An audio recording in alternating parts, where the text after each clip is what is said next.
Hello friends, LGR study के YouTube channel में आपका स्वागत है। दोस्तों, जैसा कि आप जानते हैं कि आज जो है इकोनॉमिक्स यानी कि अर्थशास्त्र का क्लास है। खासकर उन बच्चों को पता होगा जो रूटीन प्राप्त कर सके हैं, और जिनके पास रूटीन नहीं है वो हमारे टेलीग्राम चैनल पर जा कर के रूटीन प्राप्त कर लेंगे, क्योंकि इससे आपको ये फ़ायदा होगा कि आप पता कर सकेंगे आसानी से कि किस दिन आपका क्लास है और आसानी से आप अपना क्लास अटेंड कर सकेंगे। तो आप हमारे टेलीग्राम चैनल पर जाकर के जल्द से जल्द रूटीन प्राप्त कर लें। तो आइए हम टॉपिक को शुरू करते हैं। आज का जो टॉपिक होगा, आपके फर्स्ट बुक का फर्स्ट चैप्टर जो है व्यष्टि अर्थशास्त्र एक परिचय। क्या है? व्यष्टि अर्थशास्त्र एक परिचय। लेकिन इसको शुरू करने से पहले हम आपको ये कहना चाहेंगे कि इस वीडियो को जितने भी लोग देख रहे हैं वो सबसे पहले शेयर कर दें, ताकि जो बच्चे अभी तक नहीं जुड़ पाए हैं वो जल्द से जल्द इस वीडियो से जुड़े और इसका फ़ायदा उठा सके, अपनी तैयारी कर सके। तो आइए शुरू करते हैं। तो आपको बता दें कि इस चैप्टर को जानने से पहले यानी कि पढ़ने से पहले हमको ये पता होना चाहिए कि अर्थशास्त्र जो है वो क्या है, हमारे जीवन शैली में इसका कहाँ उपयोग है, इसके जनक कौन है, इसकी शुरुआत कैसे हुई, ये विषय का कितना ज़रूरत है। तो आइए पहले ये देख लेते हैं अर्थशास्त्र के कुछ पहलू को हम देखेंगे। तो आइए सबसे पहले देखते हैं कि अर्थशास्त्र के भाग जो हैं वो कितने हैं। तो आपको बता दें कि दो भाग हैं अर्थशास्त्र के, ये दो भागों में बटा हुआ है। एक है माइक्रो इकोनॉमिक्स यानी कि व्यष्टि अर्थशास्त्र, और दूसरा जो है वो है मैक्रो इकोनॉमिक्स।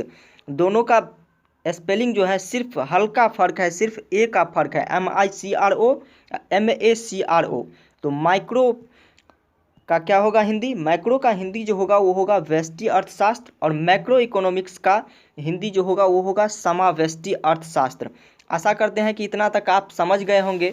तो इससे आगे बढ़ते हैं और आपको बता दें कि ये जो आप देख रहे हैं ये इसका परिभाषा है। क्या है? डेफिनेशन है अर्थशास्त्र का। लेकिन परिभाषा को जानने से पहले आपको कुछ ज़रूरत पहलू को जानना होगा, जिससे हम आपको अवगत कराते हैं। इसके बाद हम आपको परिभाषा भी समझाएंगे। तो आइए जान लेते हैं। देख लीजिए, सबसे पहले कह रहा है कि आप देख रहे होंगे कि Adam Smith wealth of nation, यानी कि एडम स्मिथ जो हैं ये अर्थशास्त्र के जनक हैं। तो आपको ये भी जानना जरूरी है कि अर्थशास्त्र जो है इसका मतलब क्या होता है। अर्थशास्त्र का मतलब जो होता है संस्कृत भाषा के हिसाब से अर्थ जोड़ शास्त्र। क्या होता है? अर्थ जोड़ शास्त्र। अब आपको बता दें, अर्थ का मतलब होता है धन। क्या होता है? धन। और शास्त्र का मतलब तो आप समझते ही हैं। तो अर्थशास्त्र क्या होगा? अर्थ जोड़ शास्त्र, यानी कि अर्थ का मतलब हो गया धन, और इसका अध्ययन करना जो हो गया शास्त्र का मतलब हो गया अध्ययन। तो अर्थ यानी कि धन का अध्ययन करना ही अर्थशास्त्र कहलाता है। ये सीधे शब्दों में आप समझिए। अब ये समझते हैं कि सबसे पहले अर्थशास्त्र का प्रयोग किसने किया, अर्थशास्त्र का जनक कौन है। तो अर्थशास्त्र का जनक जो है वो एडम स्मिथ है। कौन है? Adam Smith. सबसे पहले इन्होंने वेल्थ ऑफ नेशन नामक बुक लिखी थी। क्या लिखी थी? वेल्थ ऑफ नेशन नामक बुक। कब लिखी थी? यहाँ पर मिस्टेक है, 1776 होना चाहिए, 1776। कब लिखे थे? 1776। यहाँ पर टाइपिंग मिस्टेक हो गया है, 71-76 कर दिए हैं। इसके लिए आपको टेंशन नहीं लेना है, हम आपको बता दिए हैं कि 1776 में एडम स्मिथ द्वारा वेल्थ ऑफ नेशन नामक पुस्तक लिखा गया था। ये क्वेश्चन आपके एग्जाम में हमेशा आ सकता है। चलिए, तो इतना तो आप समझ गए। अब समझते हैं कि व्यष्टि अर्थशास्त्र। आपको अभी जो हम पढ़ाए हैं व्यष्टि अर्थशास्त्र और समाव्यष्टि अर्थशास्त्र। तो व्यष्टि अर्थशास्त्र के जनक भी इन्हीं को माना जाता है, एडम स्मिथ को। किनको माना जाता है? एडम स्मिथ को व्यष्टि अर्थशास्त्र का जनक माना जाता है। अब आइए समाव्यष्टि अर्थशास्त्र पर चलते हैं। तो समाव्यष्टि अर्थशास्त्र के जनक जो है जॉन मिनार्ड किम्स को माना जाता है। किसको? जॉन मिनार्ड किम्स को समाव्यष्टि अर्थशास्त्र के जनक माने जाते हैं। अब तीसरा बात यह है कि सर्वप्रथम अर्थशास्त्र को विभाजित किया गया, यानी कि सर्वप्रथम अर्थशास्त्र को विभाजित कब किया गया। यहाँ पर तो आप देखें कि अर्थशास्त्र के सिर्फ जनक के बारे में बताए गए कि अर्थशास्त्र के पिता कौन है, सबसे पहले अर्थशास्त्र नामक पुस्तक किसने लिखी, लेकिन अर्थशास्त्र को दो भागों में विभाजित किसने किया, ये बड़ी ही रोचक बात है, ये आपको जानना है। तो सबसे पहले अर्थशास्त्र का जो विभाजन हुआ था वो रेंजर फिश द्वारा हुआ था। किसके द्वारा? रेंजर फिश द्वारा 1933 में दो भागों में विभाजित किया गया था, एक व्यष्टि अर्थशास्त्र और दूसरा समावेष्टि अर्थशास्त्र। तो व्यष्टि अर्थशास्त्र का मतलब तो आप समझ ही गए, आपको समझा ही दिया गया है। समावेष्टि अर्थशास्त्र का मतलब भी आपको समझा दिया गया है। तो सबसे पहले विभाजित कब किया गया था ये भी आप समझ गए होंगे, आप किनके द्वारा, तो आप याद करते चलेंगे। साथ ही साथ हम आपको पुनः ये जानकारी दे दें कि सभी का पीडीएफ जो है आपको हमारे टेलीग्राम चैनल पर मिल जाएगा। कहाँ मिल जाएगा? टेलीग्राम चैनल पर, जो कि LGR स्टडी के नाम से है। वहाँ आपको सभी विषय का पीडीएफ मिल जाएगा, तो आप वहाँ जा कर के पीडीएफ लोड कर सकते हैं। आइए आगे देखते हैं। बिना लालच का जो धन कमाया जाता है उसे अनार्थिक क्रिया कहा जाता है। क्या? बिना लालच किए जिस काम को किया जाता है कि इसका फायदा नुकसान हम नहीं सोचते हैं, उसे अनार्थिक क्रिया कहते हैं। एग्जाम्पल ले लीजिए। आर्थिक क्रिया मतलब आप समझ लीजिए, जैसे आपके घर की माँ जब खाना बनाती है, तो क्या माँ जो खाना बनाती है वो पैसे के लिए बनाती है, या फिर उन्हें तो किसी बात का जो है लोभ लालच नहीं रहता है, इसलिए उसे अनार्थिक क्रिया कहा जाएगा, क्योंकि वो धन अर्जन के लिए काम नहीं कर रही है, उनका ये काम है इसलिए कर रही हैं। वही दूसरी ओर यदि आपके घर में कोई कुक आता है, खाना बनाने वाला आता है, तो आपको उनके काम के बदले में पैसा देना होता है, और वो भी पैसा कमाने के लिए ही आपके यहाँ खाना बनाने का काम करते हैं। तो ये क्या हो जाएगा? ये आर्थिक क्रिया हो जाएगा। कुक द्वारा खाना बनाना आर्थिक क्रिया हो जाएगा। वहीं आपके घर की माँ या अन्य लोग जो है वो यदि खाना बनाते हैं तो ये अनार्थिक क्रिया हो जाएगा, क्योंकि इनसे इनको कोई लाभ नहीं होने वाला है। सिर्फ लाभ इतना ही होगा कि आप लोग खाना खा सकेंगे आराम से। तो चलिए, आर्थिक और अनार्थिक क्रिया का मतलब आप समझ गए होंगे। थोड़ा और एग्जाम्पल हम आपको देते हैं। जैसे मान लीजिए आपके घर में छोटे बच्चे हैं, यदि आपके यहाँ कोई होम ट्यूशन पढ़ाने वाले आते हैं या फिर किसी टीचर के पास यदि आप बच्चे को भेजते हैं, टीचर जो है बच्चे को पढ़ाने के लिए बदले में पैसा लेते हैं। क्या लेते हैं? उनको आपको पैसा पे करना पड़ता है। वहीं आप यदि खुद से अपने घर के बच्चे को पढ़ाएं तो आपको यहाँ पर कोई लाभ नहीं होने वाला है, किसी धन का लाभ नहीं होने वाला है। लाभ तो होगा लेकिन धन का लाभ, इससे आप धनार्जन नहीं कर पाएंगे। इसलिए आपके द्वारा पढ़ाया गया जो आपके घर का बच्चा होगा वो अनार्थिक, क्योंकि इससे आपको कोई लाभ नहीं मिला आर्थिक रूप से, यानी कि किसी भी प्रकार का धन नहीं मिला। वहीं आप बच्चे को यदि किसी टीचर कोचिंग संस्थान में भेजते हैं तो बदले में आपको पैसा देना पड़ता है। तो ये टीचर का जो काम हुआ ये हुआ आर्थिक क्रिया। क्या हुआ? आर्थिक क्रिया हो। तो आर्थिक और अनार्थिक क्रिया आप समझ गए होंगे। चलिए नेक्स्ट बढ़ते हैं। नेक्स्ट आपको बता दें कि आर्थिक क्रिया के प्रकार। तो आर्थिक क्रिया के प्रकार जो होते हैं वो 4 होते हैं। यहाँ पर 4, आपको 5 दिख रहा होगा, लेकिन हम आपको बारीकी से समझाएंगे तो आप समझ जाएंगे कि आर्थिक क्रिया। और एक और इसमें सब्जेक्ट है, वो है अर्थशास्त्र की विषय सामग्री। क्या है? अर्थशास्त्र की विषय सामग्री। तो आप समझ रहे होंगे कि आर्थिक क्रिया के प्रकार कितने हम बोले हैं? 4 प्रकार बोले हैं। कौन कौन से प्रकार होगा? तो ये प्रकार होगा उत्पादन, विनिमय और वितरण। क्या होगा? उत्पादन, विनिमय और वितरण जो होगा ये आर्थिक क्रिया का प्रकार होगा। साथ ही साथ एक और प्रकार इसका होगा निवेश। क्या होगा? निवेश इसका एक और प्रकार होगा आर्थिक क्रिया का। यहाँ हम लेसन पर आ चुके हैं। ये आपके लेसन का यानी कि चैप्टर का सब्जेक्ट है, इसलिए आप ध्यान से सुनेंगे। तो आर्थिक क्रिया का कौन कौन सा हो गया? आर्थिक क्रिया का जो हो गया वो ये तीनों हो गया, इस प्लस में एक हो गया निवेश। कौन सा? उत्पादन, विनिमय, वितरण। अब बात करते हैं अर्थशास्त्र की विषय सामग्री की। क्या बात करेंगे? अर्थशास्त्र की विषय सामग्री की बात करेंगे। तो अर्थशास्त्र का विषय सामग्री जो होगा वो 5 होगा। कौन कौन सा होगा? 5 होगा, यानी कि ये सभी होगा: उपभोग, उत्पादन, विनिमय, वितरण और राजस्व। ये पांचों जो होगा ये क्या हो जाएगा? ये हो जाएगा अर्थशास्त्र की विषय सामग्री। क्या हो जाएगा? अर्थशास्त्र की विषय सामग्री। अब हम आपको बारीकी से समझाते हैं कि आखिर ये उपभोग क्या है, उत्पादन क्या है, विनिमय क्या है, वितरण क्या है, राजस्व क्या है। क्या? उपभोग, उत्पादन, विनिमय और राजस्व, ये 5 जो आपके सामने है। और एक था निवेश। क्या था, एक निवेश था। इसको हम सही से लिख लेते हैं, निवेश। एक क्या था, एक था निवेश। तो आइए सबसे पहले हम उपभोग को समझते हैं। उपभोग का मतलब क्या होता है?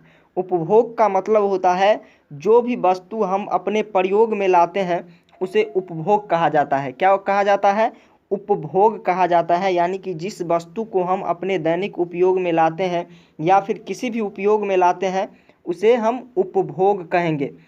जैसे कि ज़रूरत की वस्तु हो गई और उपयोग बहुत सारे तरह की वस्तु होती है तो उसे हम उपभोग कहेंगे। दूसरा जो है वो है उत्पादन। क्या है?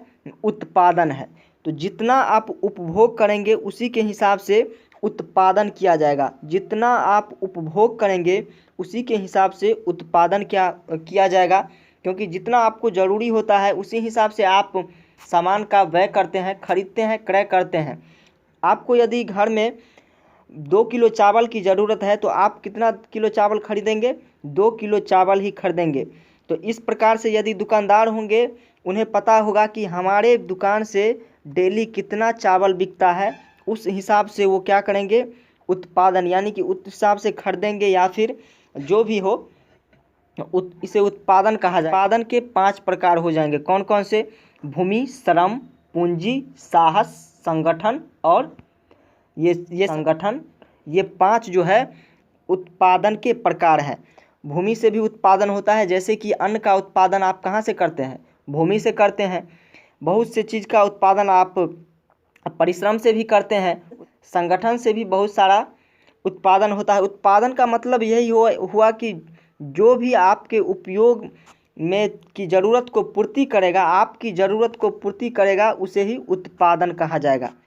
अब आइए विनिमय पर आते हैं। विनिमय 3 नंबर में विनिमय है। विनिमय क्या है? विनिमय आपको बता दें कि विनिमय का मतलब होता है लेन देन या फिर कीमत निर्धारण। लेन देन या कीमत निर्धारण या फिर साधन का कीमत निर्धारण। साधन का कीमत निर्धारण, तो इसे हम विनिमय कहेंगे। किसको विनिमय कहेंगे? लेन देन को, कीमत निर्धारण को। किसी भी चीज़ पर जो प्राइस दिया रहता है, जैसे भी कोई भी सामान आप खरीदते हैं तो उस पर प्राइस जो इंकित रहता है, छपा रहता है, उसे हम क्या कहेंगे? विनिमय कहेंगे। अब नेक्स्ट आते हैं वितरण। वितरण क्या है?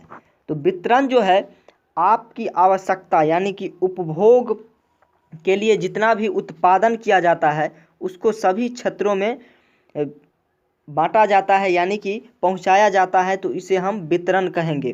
किसी भी वस्तु को उत्पादन के बाद उसे डिस्ट्रीब्यूट किया जाए तो उसे हम क्या कहेंगे? वितरण कहेंगे। अब नेक्स्ट है राजस्व। क्या राजस्व? राजस्व का मतलब क्या होता है ये आपको समझना है। राजस्व का मतलब जो है वो कर होता है। कर कहें तो टैक्स। टैक्स आप लोग ज़्यादा समझते होंगे, इसलिए हम आपको बताते हैं कि राजस्व का मतलब जो है वो टैक्स है। क्या है? राजस्व का मतलब टैक्स है। तो टैक्स कितना प्रकार का होता है ये भी हम आपको बता देते हैं।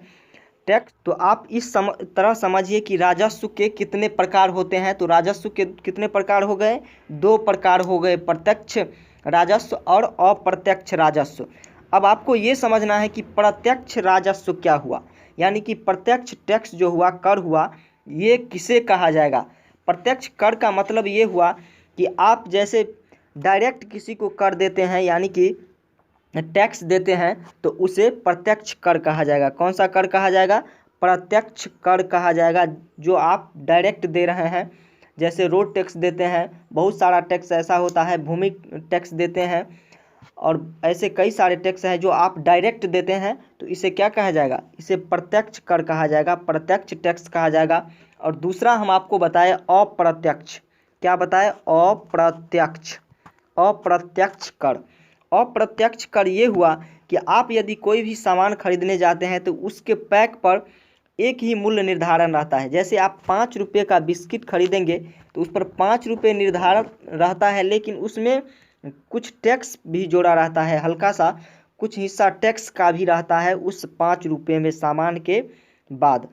तो उस कर को जो है आपको पता नहीं चलता है। आपको पता चला कि ये बिस्किट जो है ये सिर्फ 5 रुपये का है, लेकिन उस 5 रुपये में कुछ जो है टैक्स भी आपसे ले लिया जाता है, यानी कि 5 रुपये से कुछ कम का ये बिस्किट रहता है और टैक्स लगा करके आपको 5 रुपये ले लिया जाता है। तो इसको क्या कहेंगे? इसे अप्रत्यक्ष कर कहेंगे, जो आपको पता नहीं चला कि हम यहाँ पर कर यानी कि टैक्स दे रहे हैं और आपको टैक्स लग गया। तो ये सभी टैक्स जाता कहाँ है? तो ये सभी टैक्स जो जाता है वो गवर्नमेंट के पास जाता है। किसके पास जाता है? गवर्नमेंट के पास जाता है। और गवर्नमेंट जो है इसी टैक्स से बहुत सारा विकास करते हैं, जैसे हॉस्पिटल हो गया, सड़क बनवाना इत्यादि, विद्यालय, पुल पुलिया, ये सभी काम किस कमाई से करते हैं? तो यही टैक्स से गवर्नमेंट जो है अपनी काम करते हैं, देश का विकास करते हैं। आई होप आपको ये समझ में आया होगा। वीडियो यदि अच्छा लगा होगा तो वीडियो को लाइक कीजिएगा, अपने दोस्तों में शेयर कर दीजिएगा, ताकि आपके जो साथी अभी तक नहीं देख पाए हैं वो भी इस वीडियो को देख ले। और हमारे चैनल पर यदि पहली बार है तो चैनल को सब्सक्राइब कर लीजिएगा, क्योंकि यहाँ पर सभी सब्जेक्ट का आपको क्लास लिया जा रहा है सप्ताह में, यानी अभी 6 दिन क्लास चल रहा है। कितना दिन? 6 दिन, रविवार को छोड़ करके सभी दिन क्लास चल रहा है। तो आपको हमारे टेलीग्राम पर जा कर के, जो कि LGR स्टडी के नाम से है, यहाँ से आप रूटीन ज़रूर डाउनलोड कर लीजिएगा और सभी दिन क्लास अटेंड कर लीजिएगा, जिस दिन आपका क्लास होगा रूटीन के हिसाब से। और यहाँ आपको फ्री में PDF भी मिल जाएगा। PDF के लिए आप हमारे वेबसाइट lgrstudy.com पर जा कर के विजिट करके प्राप्त कर सकते हैं, या फिर हमारे मोबाइल ऐप को प्ले स्टोर से डाउनलोड कर सकते हैं। और फ्री ऑनलाइन टेस्ट भी आपको लिया जाएगा। यहाँ पर फ्री ऑनलाइन टेस्ट जो लिया जाएगा वो हमारे मोबाइल ऐप पर लिया जाएगा।